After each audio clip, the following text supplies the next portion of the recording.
Writer, director, producer John Musker was born and raised in the heartland state of Illinois, the second child of a large Catholic family.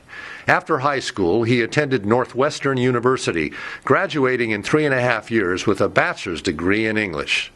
But literature and Shakespeare were not John's only interests. He was also the political cartoonist on Northwestern student paper, and after graduation put together art portfolios for Marvel Comics and Disney Animation. Both companies rejected his submissions. Disney, however, suggested that he might want to enroll at the California Institute of the Arts. So John sent off his portfolio once again, and this time he met with success. CalArts accepted him into its first animation class, and John soon found himself attending classes with the likes of John Lasseter, Jerry Reese, Darrell Van Citters, Brad Bird, and a host of others. 2 years into the program, Disney did offer him an animation job, and Mr. Musker became part of that new era of Walt Disney Productions feature animators. A few years later, Disney top kick Ron Miller offered John a director's position on The Black Cauldron. Though that particular directorial gig did not last, John Musker has been a producer, writer, and director, partnered with animation vet Ron Clements, on a plethora of Disney movies, from The Great Mouse Detective to Aladdin to The Princess and the Frog, among others. We spoke in the Animation Guild's conference room on March 14th, 2012. You're Illinois born and bred, correct? I am. Now, am I supposed to say the answers with a question attached to them? Because you know. You answer them however you want. Yeah, that's right. They don't cut you out later, right? It's all one take, so it doesn't matter. Yes, I'm Illinois born and bred. I was born in Chicago, 1953. In fact, it sounds like someone's flying in from Chicago. That's right. The Bob Hope Airport. The Bob Hope Airport, not far away. Yes, I grew up in Chicago from the Midwest, big Irish Catholic family. Got 5. Now, how many brothers and sisters do you have? I have 5 sisters and 2 brothers. Oh, so wow. I was one of 8. I was number 2 in the line of 8. And my father worked for the phone company back there for Illinois Valley, fought in World War II, was in the Navy, saw action in the Pacific. His ship was hit by a kamikaze and all sorts of things like that. So he's a combat veteran. He is a combat veteran. He died 3 years ago. He had, of course, he smoked like a fiend. He had lung cancer, and so he. That's too bad. How old was he? He was 84. That's all right. Yeah, he had a pretty good. Yeah, I know. He got well taken care of particularly in his later age. My family, a couple of them stayed at home and really looked after my parents. My mother died about a year ago this time. She also had lung issues. She grew up. Her mother was from Ireland, and the Irish, I'm telling you, as a people, they have asthma. At least all these Irish people, I know, allergies and asthma. So ultimately, breathing difficulties sort of did her in, as they did in my father. Although in his case, he was a smoker. Maybe my mother still had some. Smoker. She was not a smoker, no. But my dad smoked. Secondhand smoke. She was, and I was too, and I'm not a smoker. So we'll see when we do this thing later, and I'm in an iron lung. I'll be like, my dad, if only he had. We go on these family vacations, driving in the car, you're smoking, the ash that long off the My cigarette. dad was a heavy smoker. Yeah. It was part of the Disney tradition, I think. Was what he smoked. But yes, what do they call them? Chesterfields, I think, yeah. They were a heavy duty. Yeah, but he, and then my father developed heart issues because of his smoking. He had to have an aortic bypass and a maxillary bypass, heart problems caused by the smoking. Otherwise, he was in good health. And in fact, I was with him the day he died, and he was still. In his case, he was very mentally sharp and all that, and was joking with the nurses and all. So he's a rugged Irish stock. Well, he's Irish and English actually. So I'm sort of a half breed. I've got some English in me that fights with the Irish side, kind of. So, and that's why I'm so conflicted. I have all those things. And then you went off to Northwestern, and you basically got a liberal arts. English I did. I had gone kind to a Jesuit, all-guys Jesuit Catholic high school, the same one that Bill Murray went to. He was 3 years ahead of me. He was a senior when I was a freshman. Did you know him? I saw him in the talent show. He sang as part of a trio that sang "Hang Down Your Head, Tom Dooley." He really did. Literally, he was doing like the Kingston Trio, and he was playing. I think maybe I don't know if he played the stand-up bass or there was somebody doing the bass, but yeah, it was very much a '60s folky kind of group. Before he did his lounge act and all that sort of stuff, but I didn't know him. No, I just saw him in the talent show. And Chris O'Donnell years later, Batman and other things, went to that same school. Really? Funny story, because when we were doing Hercules, we auditioned Chris O'Donnell, and I'll pretend you're still there, and I said, hey, I went to Loyola Academy, same as you. He's like, really? He said, what year did you go there? And I said, well, I graduated high school in 71. He said, oh. And I said, well, why is that? He said, well, I was born in 72. Get out of here, you That's bum. right. But yes, so I went to Northwestern, but I lived at home during my Northwestern days because Northwestern is in Evanston, which is across town, and I had a friend who drove, and I would take the bus there. It took me an hour and 45 minutes to get to Northwestern, but I didn't have the money. I didn't have the money to live there. I thought, and actually, the irony is, it cost me because of financial aid that they had back in those days. Because we were such a big family, and my father didn't make that much money, and that you could get grants in those days from school. So Northwestern tuition was like $2,700 in those days to go there. So Quite a bit of money in those days. So I got $1,200 from the state, and I got $1,200 from Northwestern. So it only cost me $300, and I was living at home. So $300 a year to go to a nice Northwestern college. So that was a pretty good deal. A nice school. Yeah, and my Catholic high school was like $500. The tuition for that. So anyway, yeah. So I majored in English there, having been drilled into me by some of the teachers at Loyola, one in particular. Don't use college as a vocational school. Get a well-rounded, broad-based background.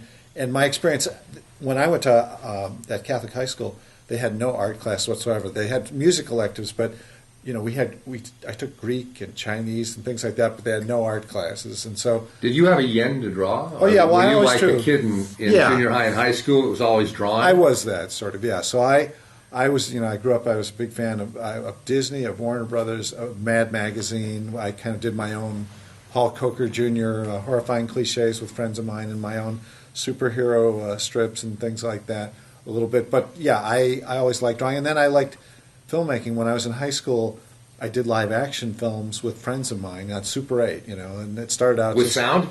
With sound. We graduated. We did sort of 3 principal films. So the first film was on regular 8. It shows how old that was. It was sort of a Perils of Pauline silent movie with friends of mine, my sister, friends, and whatnot. 10-minute short, and kind of influenced by the old fractured fairy tales. I think because our villain was a guy in a cape, and in the old fractured fairy tale or fractured flickers, there was a guy in a cape. No, keep going. Okay. Technical difficulties. I'm in the middle of something really important. Interview, so and they're not going to edit right. this out. So he's talking to somebody very important. Okay, bye. I think it's the head of the IA. Okay. It's just somebody telling me I'm fired. Okay, you're fired. Donald Trump. So anyway, so I did. So first we did this regular 8 thing. It was sort of the villain in it was a guy with a cape and all. Like the guy they used to call the joke on Fractured Flickers. I don't know if you remember. There's a guy in a cape. They called him Sherman Oaks. It was like a Oh yeah. It's Sherman Oaks, and I had never heard of Sherman Oaks. So I came out here. Hey, it's like the guy on the TV. There's an inside Southern California joke that joke. I had no idea what it was, but so we did that short film. Then a few years later, we did one called Tyro, which was based on it was influenced by Take the Money and Run in a way, but it was sort of a pseudo quasi documentary. A guy who was protesting against the CTA, the Chicago Transit Authority, the bus system. I did that, and then we did an actual feature. I just wrote out. I kind of wrote it. We had no idea how long it would be. It was written very sort of casually, and it took us like 3 years to make it. So in a way, it was like my college career at Northwestern. How long was it? It was feature long. It was 90 minutes long. It was a real feature. And Is this still extant? It is, and we did it on Super 8, and we recorded sound, but the production sound was bad. So my friend, who was a kind of a sound buff and ultimately went to work at WGN TV and radio in Chicago, Rick Garofalo, my best friend and filmmaking partner, we dubbed the sound. So he had a little booth that he built in his basement. So we had people loop all their lines, and we synced it up. We had a stripe on the film, and so we had and I edited the whole thing. Cement splices. So you were the editor. Reversal. I was the editor, and I was Rick was the cinematographer. I was the editor. I was the writer. I was kind of the director, and Rick was sound and cinematography sort of. And so we just it took us 3 years on weekends and stuff like that to do. And finally, our leading man, who was 3 years younger than me, Rocco Rotuno, a friend of mine still who's since moved out here, he was going to go off to college himself to University of Illinois. We got to finish the movie. He's going away to school. So we finished the movie. So we finished the movie around the time Nixon was resigning, if that can give you a time frame. And then that was just as so in a way, I almost feel like my college career was, I studied English and I read all this, but then I made this movie over the course of this time. So I learned stuff making the movie, and it was a lot of fun and whatnot. So knew something a little bit about, sort of staging and cutting and stuff, in a very rudimentary way. Yeah. But all that time I was a cartoonist. Actually, on my high school paper, I did caricatures of the teachers at that paper. It was called The Prep, and it was more of a monthly thing. But I would do, like, here's the chemistry department, or here's the science department, and I did a big Frankenstein scene where the biology teacher is cutting open the chemistry teacher, and the physics teacher is pulling the thing, and it's all a big Frankensteinian set and all that. So each month I do caricatures. The predilection stays with you even to this day. Well, it does even to this day. And I was a huge fan of Mort Drucker at Mad Magazine and Gerald Scarfe, and later Hirschfeld. I didn't actually get to it. Dan Haskett you mentioned earlier, and I almost got to Hirschfeld by way of Dan Haskett, who was very strongly influenced by him growing up in New York. So I still do caricatures to this day. But anyway, so then, but I did feel like most art was self-taught. So I didn't, and I had no art class in high school. So at Northwestern, I thought I'm going to major in English to force myself to read the great books that I might not otherwise read, which sort of worked out that way. Yeah, So I had classes in Shakespeare and American literature, English literature, the whole deal. So you were immersed. I was immersed, and also Northwestern had an art history program, so I did get to take art history class, and I learned about artists I didn't know about whatsoever, and that was good. And they had film history classes, so I was learning about, Fellini and whatever, Jean-Luc Godard, that kind of thing, all that period of stuff, and so all that was sort of beneficial to me. But then as I was getting out of that school, a few things, or a couple things happened while I was at Northwestern. One was I saw Richard Williams talk at the Chicago Film Festival in '72, and he was promoting Christmas Carol at the time, and he spoke so eloquently in his flippity-jibbity way, about animation. It seemed like, wow, that's kind of cool. And then I think at that same time, or the following year, they had a big retrospective of Zagreb films from Yugoslavia at the Chicago Film Festival. Literally, they showed like 80 films, and I went to all of them. I watched them all, and I thought, wow, those are cool. And that might have been the year before Williams. And then one of the cappers was then Chuck Jones came and spoke at Northwestern. That's when he started doing his kind of college speaking engagements. I used to encounter him on airplanes and stuff. Did you? Yeah, traveling to places and things like that. We were just going to Missouri, and he was in first class on this airline. Maybe that was the deal. He had for his speaking gigs that they do that. So he spoke, and actually Bill Croyer grew up a few blocks away from me in Chicago. But did you know him? I did not know him at all, and I met him my first week at Disney. He started the same time I did at Disney. You were in the same room. And we were in the same room. But I knew him from Northwestern a little bit, because when Chuck Jones came to speak at Northwestern, it was part of an animation festival called the Animation Feast. And even though I think Croyer at that point had graduated, he was doing animation in Chicago. And so he gave a talk. And in those days, Croyer had long hair. He had hair down to his waist. And so he gave a talk about, the animation. He talked about, the multiplane camera and all this stuff. And so I remember him at the time. So when I saw him at Disney, 4 or 5 years after that, I said, I saw this talk. He's like, really? You saw me at this thing? And I didn't really speak to him at the time, but he made an impression on me. And literally, we grew up about a mile apart, sort of in Chicago. But he went to Lane Tech, the high school. My dad went to a big public high school in Chicago, and so we just. If you'd been at the same high school, you probably would have rubbed shoulders, and we might have. Who knows what might have happened? But so anyway, so I was at Northwestern. The business manager of the Daily Northwestern paper, Bill Croyer, was the editorial cartoonist on that paper. When he graduated, they needed a new editorial cartoonist, and the business manager of the paper went to the high school that I went to. He was a year older than me in high school. Mark Freund is his name. And he said to me, hey, he knew my work from high school. He's like, can you be the editorial cartoonist? I said, yeah, I'll do that. So I became the Northwestern's editorial cartoonist. So you were... Okay. So for like 2 or 3 years, I was there. And again, it was a weekly thing. I did an editorial cartoon. It was during the Nixon era. Were you doing political cartoons? Yeah, I was doing political stuff. What are some of the ones that stand out, your political cartoons? Gee, I don't know. I remember I had something where I think I had Nixon sitting at a desk, and they were threatening impeachment. And so he said... we've put all this behind us now, and I had like an executioner with a big impeachment axe right behind him, standing there for the impeachment thing. And I can't write. There were Northwestern issues too, just things with student government. And Alex Agassi was the coach of Northwestern, who left to go somewhere else. So I did him as a magician or something. It's like The Incredible Disappearing Alex, and there was a puff of smoke, and Alex Agassi was gone. But yeah, it was caricatures of student leaders and that kind of stuff, very 70s things. I had also liked the work of Pat Oliphant was a big sort of influence on me. I loved his Penguin? cartoon. Did you have an equivalent? No, I didn't. But Bill Croyer did. He stole that from Oliphant, so I wasn't going to do that because Croyer did. I was like, "You stole that from Pat Oliphant." But no, I did not have the Penguin, but I loved his drawings. I a still little like his snowman, drawings. or a little snow, something. And the other guy was a quasi-editorial cartoonist, but an underground cartoonist whose work I really liked at the time, Ron Cobb. Do you know Ron Cobb? He later, did live-action-y sort of illustrations for Alien and things like that. I know the name. But he did these. He has a book called Raw Sewage, which I would recommend. But really a good dress. I don't know where he is nowadays, if he's still doing cartooning up. But he was sort of in San Francisco or something, worked for the underground things. But all that time, I was also interested in comic books as well as animation, and I was interested in animation. So Chuck Jones came out and spoke. He made animation seem like, wow, you could be an older guy, and he was so excited about animation. It made it seem like he was still learning stuff, even at his ripe old age, whatever it was, which is probably about the age I am now. And no, older. He was a little bit old. He was a few years older. You're actually. so young. Yeah, he was a few years older. But he. So anyway, I started thinking more seriously. Maybe I should go into animation, and then I heard Disney had a training program.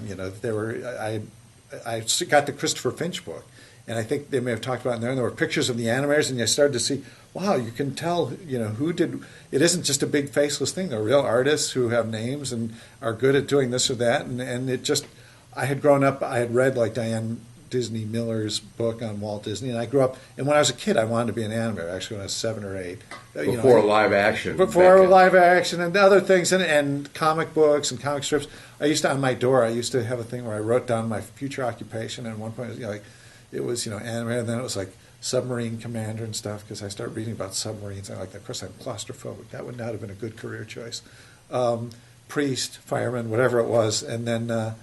But so this sort of reawakened the whole idea of doing animation. And then I read about the thing in the Finch book, and so I wrote to Disney. I got that handout that I've seen on. I think Andreas put one on his website, or there's the one with the Mickey pictures that I think Bernie was involved in helping put together. And so I thought, well, what the heck? I'll send them a portfolio. So this was as I was getting out of Northwestern, and I have the funny story. It's my go-to story, but I'm going to inflict it on the people anyway. So they say they want drawings of animals, and I come from this Irish family that has all these allergies. No animals anywhere near our house, So I go to the Lincoln Park Zoo there, and it's around this time of year in Chicago. It's early March. Still cold. It is freezing. So I'm out there trying to draw the monkeys. Why the monkeys were out there, I don't know, but I'm just freezing drawing these things. And literally, my hands are so raw. It's like near the lakefront, really raw, cold. And then I'm like, I can't do this. How am I going to do this? Wait a second. The Natural History Museum, the Field Museum downtown Chicago, that has the dioramas with the animals in it. I'll go in there in a nice warm environment, draw from those. So I did. So I did drawings of them. Took a few drawings I had done like one life drawing class at Northwestern, and I threw a few things together. Anyway, I sent a portfolio to Disney, waited a few weeks, and it came back. The letter came back.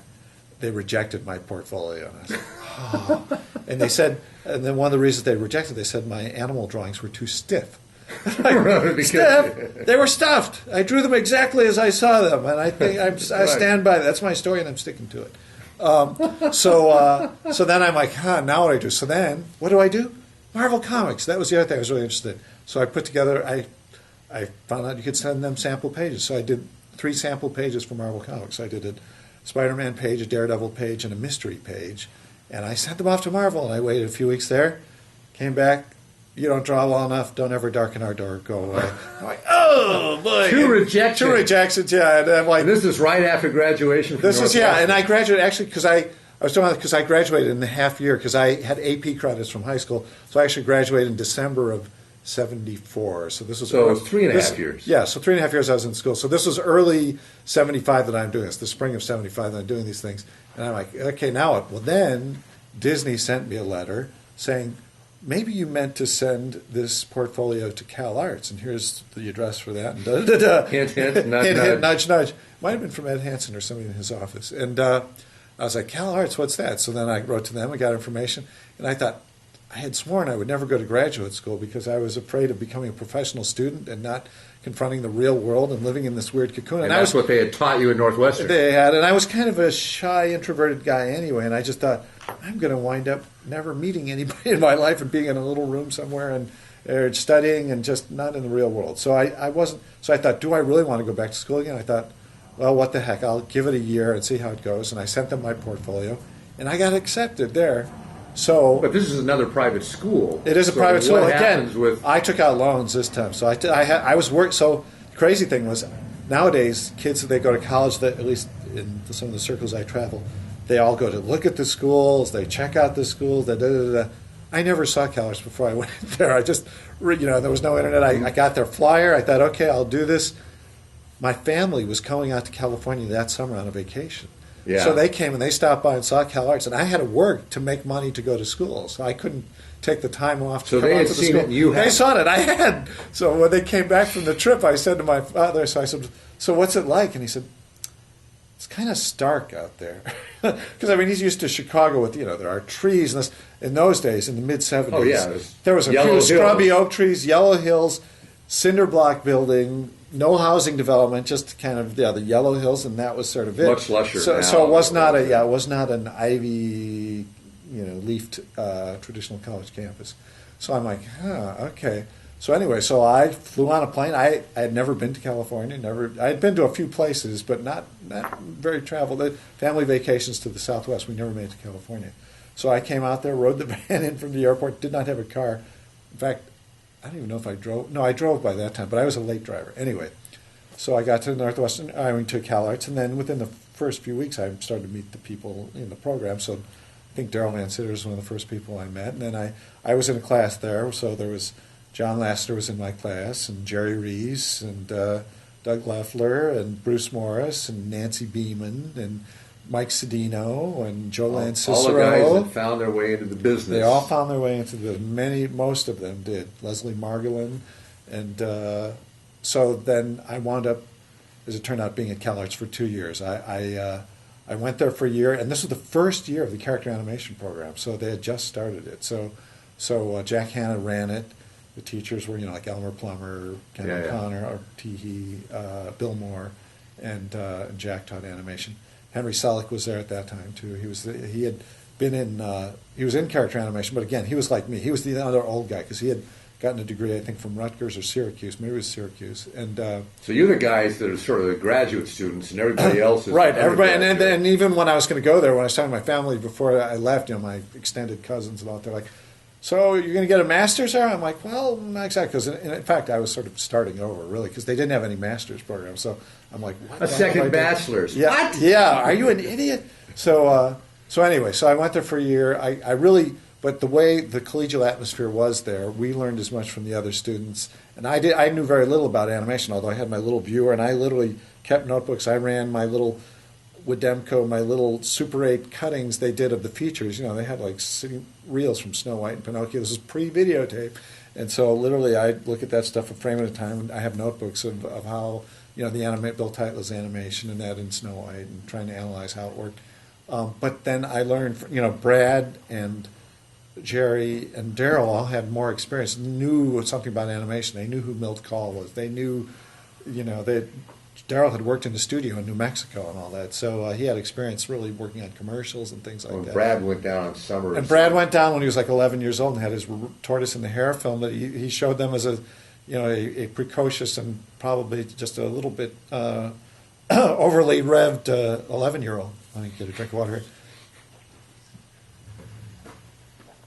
here. Yeah, so they kind of knew way more about animation than I did. And John Lasser was there, and in fact, I was kind of suite mates with John and with Daryl and with Harry Sabin. We were all kind of, fellow spirit characters. So, what were your student films like? So I did a film. Showcase. So it's so funny because they're such a big producers show now. That first year, they told us at the end of the year, oh, by the way, we're going to have some people from Disney, the review board from Disney, come by and see our films. We had no idea they were going to come. So we showed our student work. It had never been thought of like any audience was ever going to see it. And it was so informal. What the pencil test animation we were doing, they were all tests that we had devised. It was not even an assignment practically. It was just like we started doing these things. Originally, we were doing in-between. They had Xeroxed all these Disney scenes. Don Duckwall was involved, who came through the in-betweening program. And so they thought we would learn animation maybe the way other people had. So they had us, in-betweening Harvey Toombs scene of Alice running around the corner, or Mark Davis scene of Brer Rabbit pounding nails into the door of the house and all that. And we were like, we want to do animation. What's this in between? We don't want to anything? do in between. Yeah, we don't get this. So we almost created our own program because we're like, so we just sort of started doing animation. You were the pioneers. You were the guys that started it. We were the pioneers. We really were. We had the covered wagons with the Blackwing pencils and all that. So we showed our films at the end of the year. So I had done a couple of short tests. I did the main one I did was I did this Lauren Bacall-esque femme fatale because I loved the spirit, Will Eisner spirit, and I'd like noir-y things. So I just had this girl walking into a bar and kind of sat down and took a drag on a cigarette, and the bartender was like, hey. And that's as much as I got done. And I don't know how long it is. It's like 40 seconds or something. You showed it. And they actually really liked it. And they came, and it was like Willie Reitman and Eric Larson and Don Bluth and John Pomeroy and those kind of people. And the review board of 1975, this was 76. This was May of 76. And they liked what I did well enough that they offered me a job at the Disney studio. That's after your first year. Yeah, not realizing that, of course, I was the guy they had rejected a year before that. So I didn't necessarily tell them that. But it was so daunting to me, the idea that, wait a minute, I'm going to move to California. Suddenly my family's back in Chicago, and I don't know if I can. So I actually said to them, I'm not exactly sure. I feel like I don't. And they said, well, you could just intern for 6 weeks. Work with Eric Larson, come in and work with him. And then, you could go back to school for a year.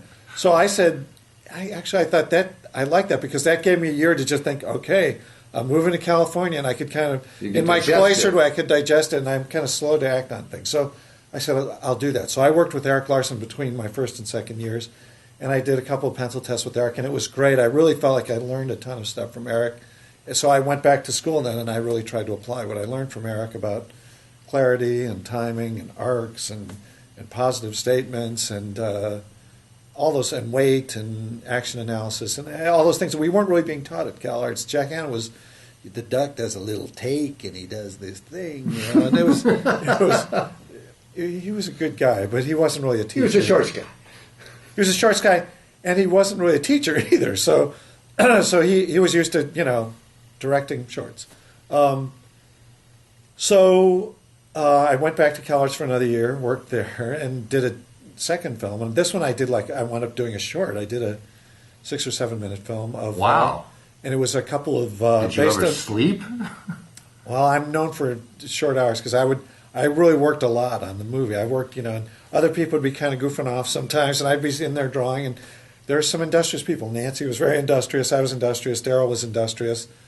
But some of the people who've gone on to great careers were not nose to the grindstone guys there. So we were sometimes there by ourselves playing my cassette tape anthologies I had taped off the radio. People were inflicted, but with my musical taste, because headphones were an unknown thing at that time, practically.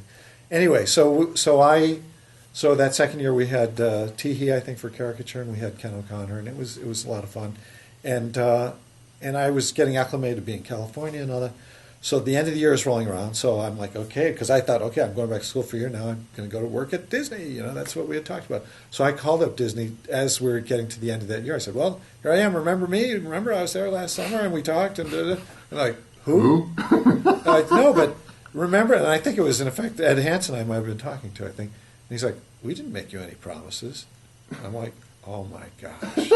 I turned down a job a year ago. I may have made the most colossal blunder of all time. What kind of a That's right. What kind of a dope? And so that was my introduction to the way of the world, company. Particularly at Disney. It's like we decide who and when works here. That's not your. I know, but I thought you said with that thing and that. So I'm like, you must be mistaken. I know you. Yeah. Do you have a piece of paper saying that? I don't think so.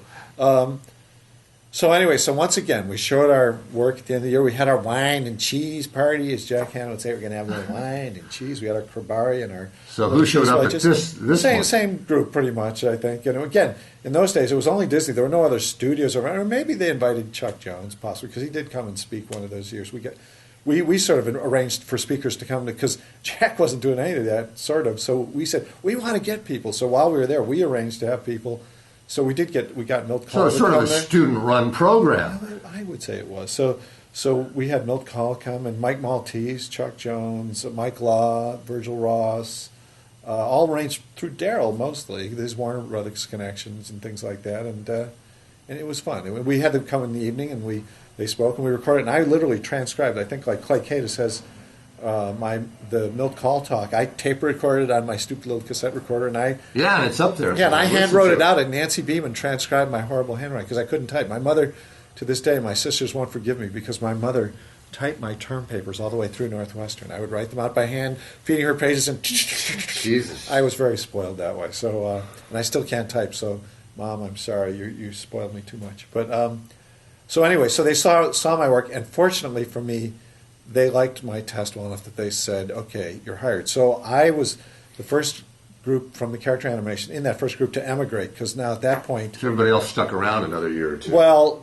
but there were 4 of us or 5 of us that came out that year. So it was me, it was Brad, it was Jerry, it was Doug Leffler, who went to work at WDI, and it was Henry Selick. So it was the 5 of us all left at that point. So we only were there 2 years. Although Henry got a master's degree. I think he was in Jules' program, and he did a film. He did Phases, and it was a short film that he did. So he got a master's. The rest of us, and then, so in fact, like Brad and Jerry, just had 2 years of college, basically. For me, I had 6 years of college, but only 1 degree to show for it. So then we started. So I started at Disney. It was the week that Star Wars came out. Okay. Sort of a landmark. It was like that Wednesday. I think the May 25th. My day on all my literature is May 23rd, 1977. I started, and then Star Wars came out on the 25th, the Wednesday. There was a general stampede out of the studio. There was a stampede out of the studio, and I was part of that stampede. I didn't know people, and I sort of had met maybe Ron Clements, and there were people, we're going to see Star Wars. And Tad Stones, there was a clique of, Tad, Dan Henson, Ed Garbert, Randy Cartwright, Ron Clements, Earl Kress. They were sort of a traveling circus of friends. And I think we may have latched onto them. So we ducked out to see it, too. Although I can't remember if I went with other people. Like, I remember what show I was in. No, I might have gone on that Friday. Maybe I went on that Wednesday. I think I went on that Wednesday. And it was kind of exciting. You're in a group of a lot of younger people at the studio at that time, and you're being taught by these greats, Eric Larson and all that. And it was and it's like, sort of, it was a nicer college campus at Disney than Cal Arts was. It was, you got the eucalyptus trees and the whole deal. And so it was, and a lot of young people. So it was a very fun time. And even though the movie that we worked on a few different things. I worked on Small One, worked on Fox and the Hound. Neither of those engaged my attentions, I would say, fully, or a lot of the younger people, because they just weren't that stimulating. And Black Cauldron at that time was this carrot being held out like, that's going to be the young people's movie. And Mel Shaw, the great, veteran story sketch guy, King of Pastels, and had done these wonderful pastels that were not fixed. They were in the hall up in 2A, and we were always afraid, like, if we accidentally, brushed against them, that, we would wipe out a years of Mel's work or something. But they were very inspiring, and we were always like, well, now that looks cool. That's really, because at the time, live action, Spielberg was doing his thing, Lucas was doing his thing, and Disney animation seemed like it's in another era. It hasn't, it just didn't speak to the sensibilities of the younger people that were there. So yeah, and I don't know if the whole blue issue and all that. You fell on one side. Were you approached to work on banjo? I was never even approached. I think because I was too scribbly. I think I didn't draw. They did have a test. It's funny. I think people think we threw the test, but they were under the gun on Pete's Dragon, to finish Pete's Dragon, and so they were pressing some of the people, even in this kind of animation trainee thing. We need help doing this. We need people to do cleanup in betweens on this. So they gave a test to us, and Henry, who's a better draftsman than I am, and a more controlled draftsman, he passed the test, and Brad and I failed the test. And I think Henry thought we threw the test. No, we're just sloppy, and we draw rough and crude, and not for production. We had a scene of Alan Adale, I think, that Alan kind of, moved. Wiggly. He was pretty wiggly and bad. So they said, you guys just stay where you are. And Henry's like, damn you guys to hell. I'm sitting here having to draw this dragon. So Henry worked with Dale Oliver, I think, on that. And in the meantime, we continued. We wound up working on Small One, this Christmas featurette that there was a big coup d'etat on that because Eric Larson was going to direct it. Bernie had storyboarded a lot of it. It was based on a thing that Pete Young and Vance Scary had developed, and Christmas Story, and music by Rich? Well, or Oh, Frank I think Brunner? Rick Rich. I can't remember. I think Rick Rich did a song for it. Well, and did Don write? And Don wrote the basically Clink Clank Clank song, took all didn't of he? Vance and Pete's boards and basically redid it. Yeah. So when Eric was doing it, Glenn had done designs like the Flying Gauchito, very cartoony, and a cartoony donkey, and we were excited we were going to get to animate as trainees. I was very excited. And then we came in like one Monday, and all of a sudden all those drawings were gone. And it's like, and Eric was very downcast. And we're like, what's going on? And we learned that Eric had been deposed as director, and Don Bluth was now the director. I'm like, wait, what happened? What? And the design of Mowgli went from this cute, roundy, cartoony guy to kind of Mowgli with a different headband. Yeah. And, And we were like, wait, what happened? So we did not enter the world of Smallwood in a good frame of mind. We sort of felt like our wonderful avuncular teacher, Eric Larson, had gotten the shaft, kind of, and the whole direction of the thing was turned in. Probably did. So we started. And as I understand, I think Don Bluth went to Ron Miller and said, "Hey, if you're going to use this as a training ground for people, it's got to be a demanding thing. It's got to be feature quality, not a shortsy thing. You've really got to make it and really, I should be doing it." So Ron said, "Yes, I agree." So Eric was gone. So it was a strained atmosphere, I would say. Some of us Cal Arsons didn't agree with the artistic approach.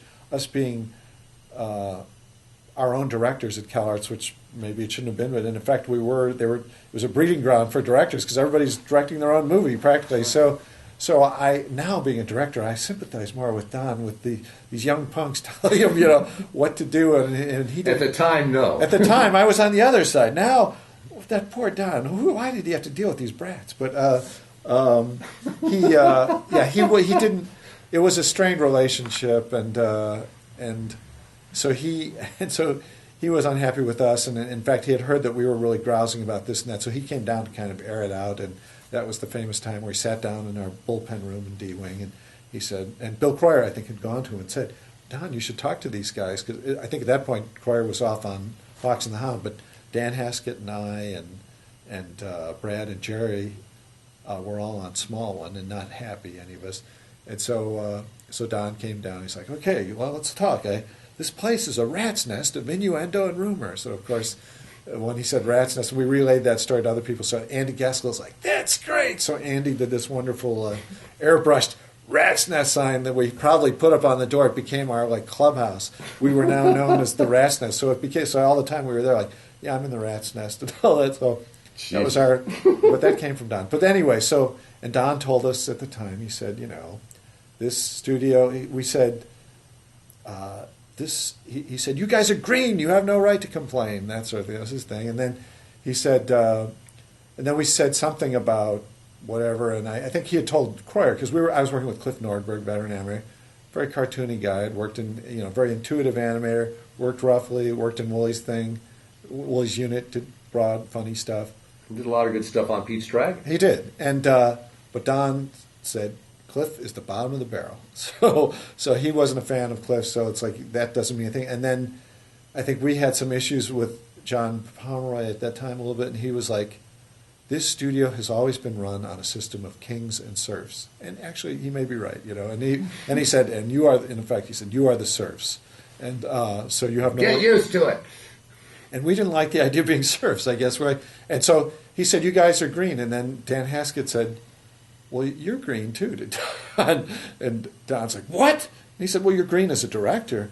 And he just was like, and I think at that point, maybe by that point Dan was on Fox and Hound. So he's like, "You're on Fox and Hound. You stay out of this," sort of a thing. That's right. So, none of your business. Yeah, none of your business. So anyway, so it didn't really get better. It only sort of festered. And so we animated on the movie, but we were very two factions. diverse. And so the factions got further apart. Don with the people who he trusted and who trusted him and treated him as a very much a paternal and benevolent and messianic figure, went off and worked with him on banjo, and ultimately that core group split off. So right around the time I got married, which was in September of '79, on Don's birthday, September 13th, I think, That's when they left. Yeah, they left, and they started their own thing. So Ron Miller at that time had it. Yes, and so we literally were in a room, and I remember Doris Lanford was there because he was angry about the way it played out. We went into a room, some of the young animators, with Ron Miller, and he said, well, gentlemen, the cancer has been removed, and we're going to go forward. And that was his quote. And Doris was livid. He was like, cancer. What is he talking about? So I think Dorst was there for a little while, but he really felt like that Ron Miller was not giving Don the respect that he deserved. So he wound up leaving and did a lot of great animation for Don after he left. But we, on the other hand, were like, yay!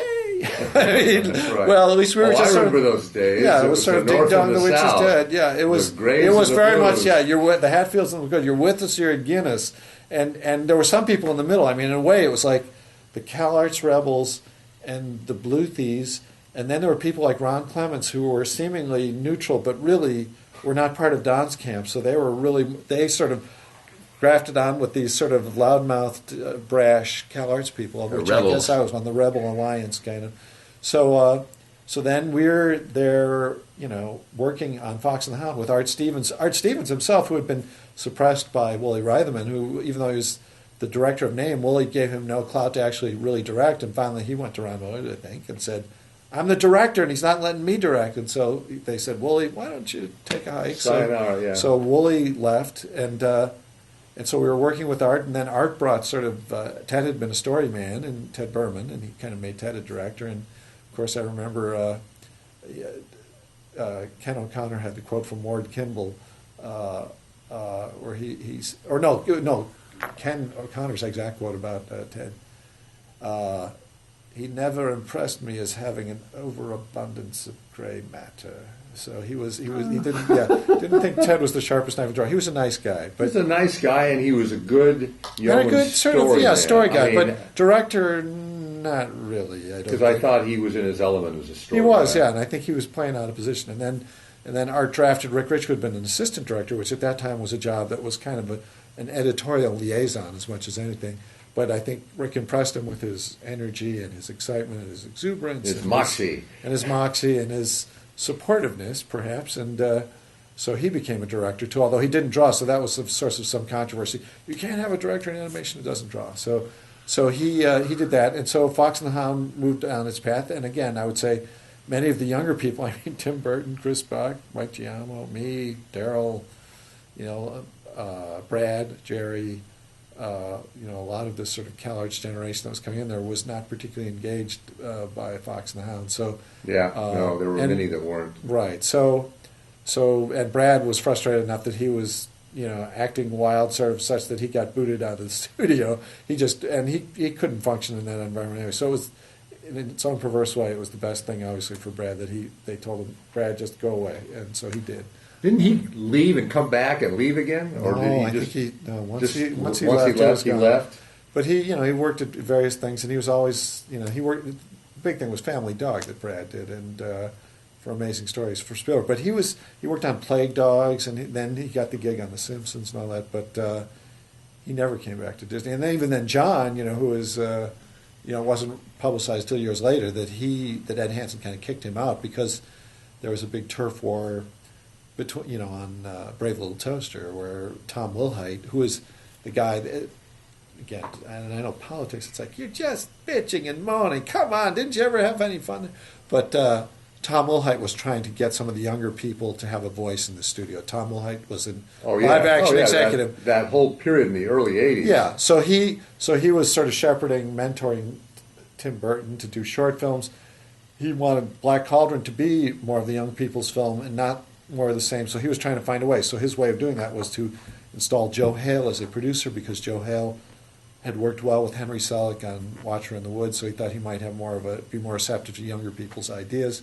Turned out not to be the case. Not to be the case, and he installed me as a director, and I was imposed on those other directors. Yeah. Now, how did you get? How did you get to be a director on the Black Cauldron? It was all Tom Wilhite. I mean, basically, Tom came to me one day and said, because he would come to me, in his kind of stiff shirt, starchy way, and just say, trying to figure out what they could do, and trying to find a way of getting young people a voice. So he kind of was, I think, canvassing people. What do you think of so and so, and da da da. And I think my name emerged partly because in those days, still directing animators were really the king of the heap in a way, and were the prized position. And directors were like, there's somebody that we have to put up with.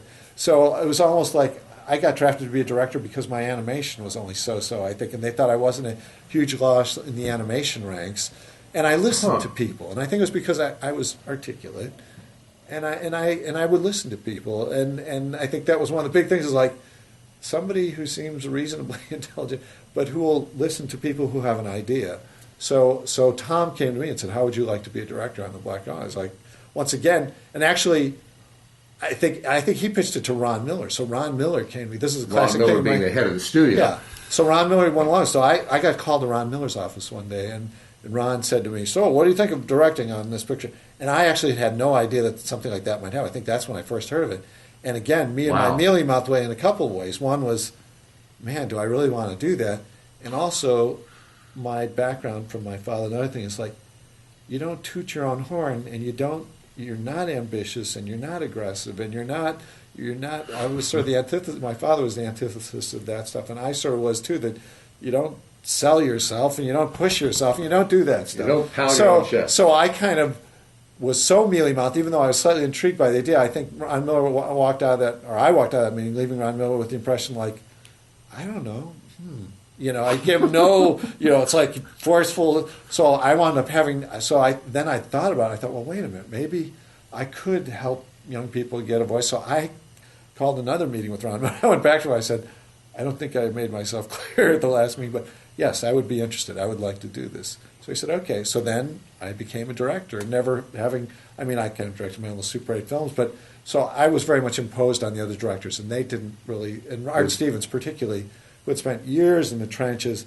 and here's this upstart kid, and I at the time probably then, if this was probably like, it was 1980 or something like that, so I was 26, I think, and so like, wait, you're 26 and you're going to get to do this, and they didn't give me a goddamn chance to do this until I was 60 years old, and now you're going to get to do this. Oh yeah, he hugely resented it, and again, Art's talented. He was a talented animator, talented designer, good guy basically, but really resented me being there. So he didn't like the stuff that I was doing. Well, and I think it clouded his judgment. I think of a lot of the young bucks that came in. They were, because I got the same thing with Ted Berman. Yeah. If you argued a story point with Ted, as I did, he'd say, "I've been here for 42 years." Yeah, and it's like okay, that's a nice non sequitur. Yeah, but I know. Now, what is it about this point? Let's just stick to the point here. So yeah, there were certainly big conflicts then as we were developing Black Hawk, because I was on that for about a year, but I was always the odd man out. It was like, if everybody, one of the big case in point was Tim Burton, because Tim and Andreas were doing drawings, and Joe Hale was all for it initially. Joe Hale, like me, was sort of thrown in the deep end of the pool, and Joe was like pressed into service. He was sort of like, he didn't pursue this at all, but he was like, for the good of the nation, I will take on this task. Yeah. And initially, he wasn't like, he was speaking from his own gut. And he came up as much as anything through like the Kimball unit and kind of odder perspectives, and his own tastes were quirkier and weirder. So when Tim Burton was doing his first pass on drawings on Black Cauldron, which were very Tim, and which we loved, Joe loved them too, and he's like, yeah, I don't know why these movies have all got to look the same. It could look like this. Yeah, there's no reason it couldn't look like this. That was Joe's point of view initially, before they got to him, kind of. And they said, Joe, I don't think you understand. So the other directors started working on Joe, like, this isn't really Disney, da-da-da-da. So, and then there were schisms in the story department, because Pete Young and you and I and Ron Clements and Bernie, to a certain extent, I think were saying, hey, these books are good, let's do things then, and here's the approach. And then Joe and the other directors were like, let's do it like Star Wars. Great beat boards, And then those were being left behind, and the books were being left behind, and they kind of wanted to turn it into Star Wars, but a bad version of Star Wars. And it just seemed like the heart of the story and what was good about the books was being lost. So during all that period of Black Cauldron, I was doing storyboards, and I never really got to direct anything. I never got a sequence past boarding phase. So I storyboarded the Witches sequence with Randy Cartwright. I storyboarded Aaron meeting Islandwy.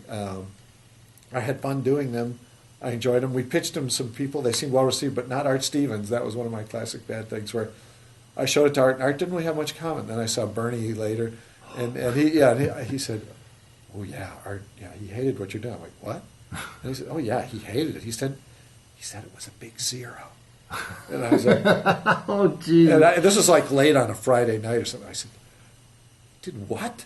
And because because he hadn't said any. He was just like, "Oh yeah, that's Oh, it's great, that's typical. fine." It's like so nobody says so anything I to say. stormed out of there, went down the hall, went to Art's room, and he wasn't there. Perhaps fortunately, but I was sort of livid. I just felt like, say it to my face. If you're perfectly entitled to hate it, but come on, don't do. You can't do it behind my back. You got to tell me that. Well, the you joke like was it. one by one, all of the 30 and under crowd had sequences taken away from them. Yeah. And suddenly it was like, hey, Yeah. we've got nothing to do. Yeah, I know.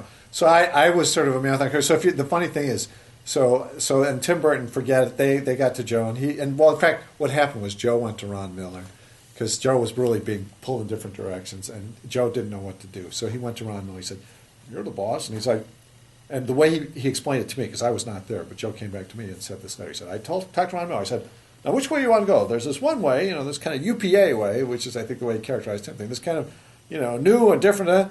And then there's the traditional, the classic Disney way. Which way do you want to go? And so Ron Miller said... He's really selling that. Yeah, isn't and so he? Ron Miller said, I want to go the classic Disney way. What are you talking? He said, Lady and the Tramp just came out and had huge returns in Europe. Why would I want to change that? No, that's what I want. So Joe came back and he said, so that's it.